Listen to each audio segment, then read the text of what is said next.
When it rains, it pours, and that's an awesome place to be as a music creator. But I can guarantee you there will be times when you feel like you're struggling for an idea, or at least a good one. Ideas can often come from nowhere and can come at the most unexpected or inconvenient times. You may suddenly get that bolt of lightning, that moment of inspiration when you're out for a run, or when you're out shopping, or even when you're having a shower.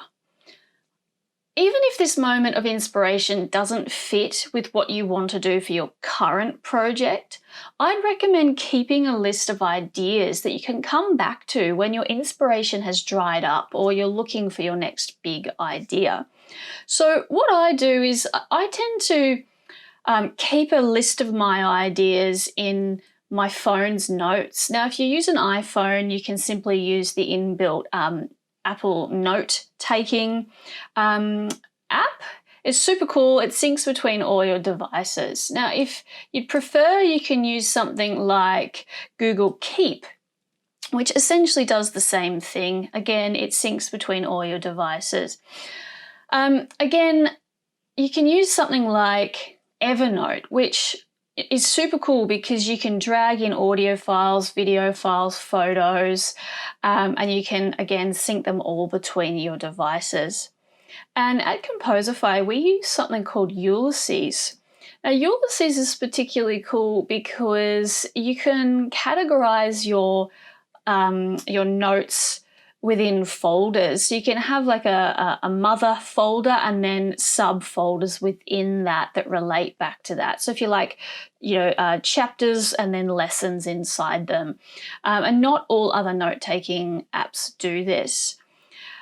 Also, most phones these days, you can simply load up the audio app and sing in a little melody or hum in an idea or even talk through an idea. Or sometimes I even set my phone up on my piano and simply record in a little melody that's come to me. However you want to do it, I recommend just keeping a bit of a list or at least a collection of your ideas as they come to you. There's been so many times in my professional career where I've gone back and drawn on these sketches or these ideas that at the time I thought weren't anything in particular, just little bits of ideas, and they've then become the main theme for a film I'm working on and so forth. But knowing how to identify when you're onto a good idea is also really important. You only have limited time, energy, and resources, so there isn't much point committing your energies to a composition that has no legs, no oomph, or no real future. You want to concentrate your energies on your great ideas, not your dud ideas. And it can take a little bit of skill learning how to identify a good idea from a bad one. So the first thing you need to think about when writing a new orchestral piece is to decide exactly what you want to write about. What idea will your piece of music be based around? What idea does it explore?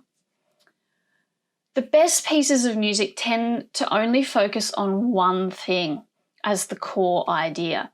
A piece of music with too many sources of inspiration doesn't work very well, so it's really important that you think this through. So think about what you want to commit yourself to writing about. Is it something that's been done 1,000 times before? If so, perhaps you could add a fresh spin to this idea. Or perhaps you should consider writing about something completely different to what you'd usually go for. We'll talk about how to brainstorm ideas around your chosen topic later in this course, but for now, you just need to consider what you'd actually like to write about. Once you've decided what you'd like to write about, it's really, really important that you actually spend a decent amount of time thinking about this initial idea, because it's going to inform all of your musical decisions from henceforth. It's even going to inform your business and your promotional decisions, your technological decisions. So it's really, really important you take the time to really think about what you want to write about and the implications that might have on your composition.